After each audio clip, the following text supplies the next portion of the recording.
So I'm tired of plugging and unplugging things into the back of the computers when I'm testing them. And I'm tired of trying to figure out what I'm going to plug into where and try to keep it close, or trying to keep it figured out how I'm going to keep it plugged into the Ethernet. And I'm tired of tripping over the cable every time I walk through my dining room. So we're going to give this a shot and see what happens. What can we lose, right?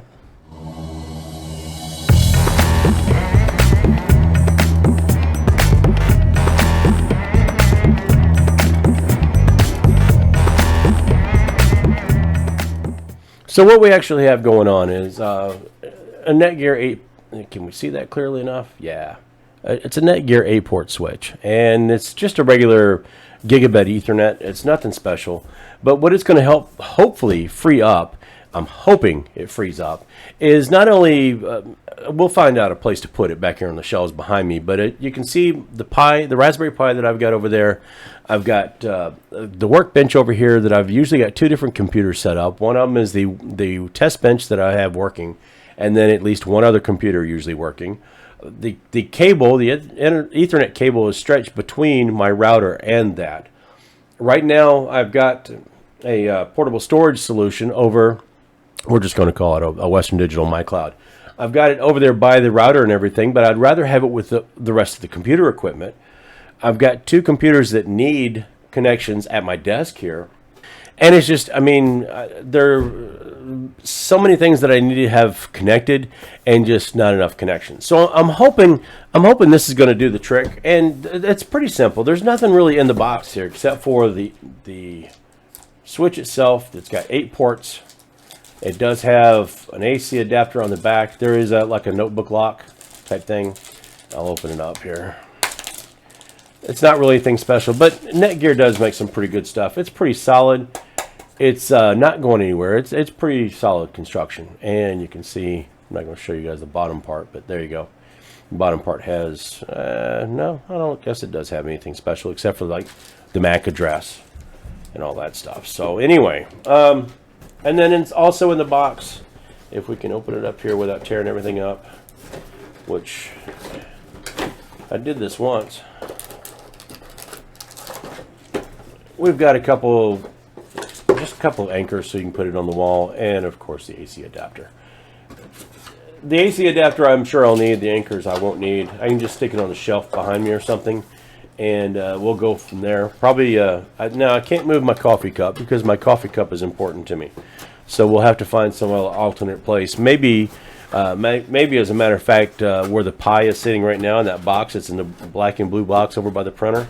Maybe I can swap that out and actually put it there. But the only other thing in the box is a small owner's manual, and basically it just shows that you put an Ethernet cable, your incoming cable, into one of these, and you can use the other 7.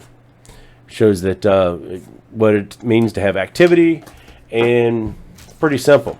So the next thing we're going to end up doing is actually trying to figure out where we're going to route this. I've got a place mapped out, sort of, and it's going to be between this desk that I'm talking on and the shelves behind me. There's probably about a 5.5 foot space, and so we'll go from there.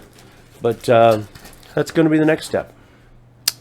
So it's several days later, and I've had to go and do a little bit of shopping and a little bit of figuring. I didn't quite get what I wanted, but I got enough to make it work. Now, the other part is, you can see I've started moving a couple things over my shoulder there. The printer's in a different spot and everything, but I struggle with where I want to put this. So we'll discuss that, and I'll be right back. So I found at least its temporary new home. This is not where it's going to end up. I think I might want to maybe put it on the side of here, on the side of the shelf there, so I can go ahead and stick it out of the way and kind of hide it a little bit. I've still got cables and everything that are going to be in the way there, and that's kind of unsightly. I don't want to see that. So I did manage to hide this cable pretty well. Not perfect, but pretty well. And so that won't give me too much of a problem for a while. But I am going to be changing a few things around. I don't quite like the way it's sitting, and I definitely don't like where I'm hiding this right now, because it's, well, not hidden. So this is straight through to the router. This is without using the network switch and just making sure what my baseline kind of score is so I can get a good idea if I'm losing anything by going into that network switch. And so we're trying this out first just to make sure. And then we're going to go ahead and try after the network switch when I get done with this, and we'll go ahead and compare the two. But so far, 480.28 and looks like 2345, 2343, 2349. So we'll keep that in mind as we go to switch these two. So give me a minute and we'll do that. I guess it would help if I hit record when I start this. So I got a 12 millisecond ping, and it looks like, is this going to climb up here, or what are we going to do? We're trying to make up our mind. It's 489, and the last one was 480.28, so I don't think we're far off there. And then, of course, the upload speed. I don't have great upload speeds in this area, but if that's going to be pretty decent too, then I don't think I'm going to notice any kind of difference whatsoever. And 2310 as opposed to 2349. So overall, I don't think the switch made any difference at all in the performance.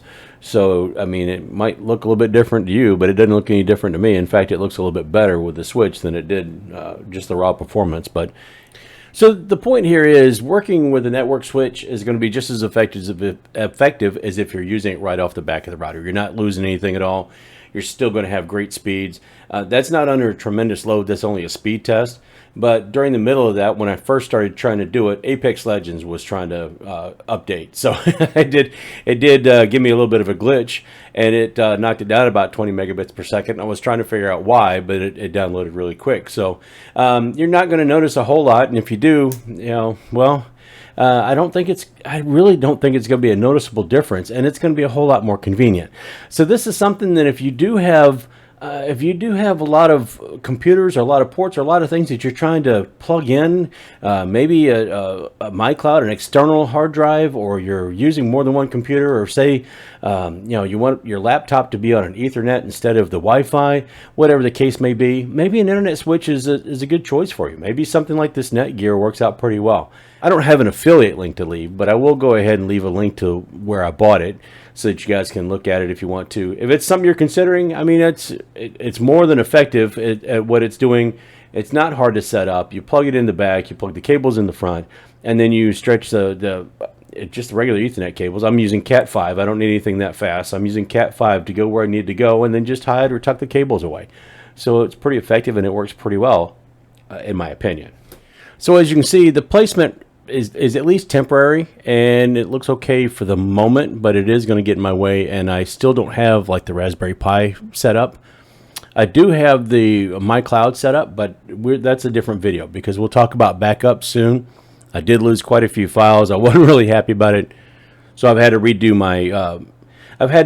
some of the things as far as backup is concerned, and we'll discuss that. Netgear also does have what they call a ProSafe utility that is something you can download and go ahead and configure, and that way you can actually set up more than one virtual LAN on this. Say you're working from home, but the kids are using the computer to play games. Well, you don't want the two intermixed. You don't want them interfering with your work stuff or vice versa, or maybe you're backing something up and you need to be able to have that on a separate network that maybe you don't want anybody just casually fiddling with. So you set that up as a second virtual LAN. In my case, I don't need to do that right now, so I'm not going to. But that utility is there, and from what I understand, it does work pretty well. And if I get to where I do decide to do that with my work computer and my backup and set up a virtual LAN or more than one, maybe I'll make a video out of that. But this one was just concerned with actually solving my problem of all the cables all over the place and tripping over stuff all over and trying to get things a little bit better organized. That's definitely not going to be its final resting place, but for right now, it's not in the way, and you can't really see it when I do a live stream, or one of these YouTube videos. So it might not be a horrible solution for the moment, but it's definitely not permanent.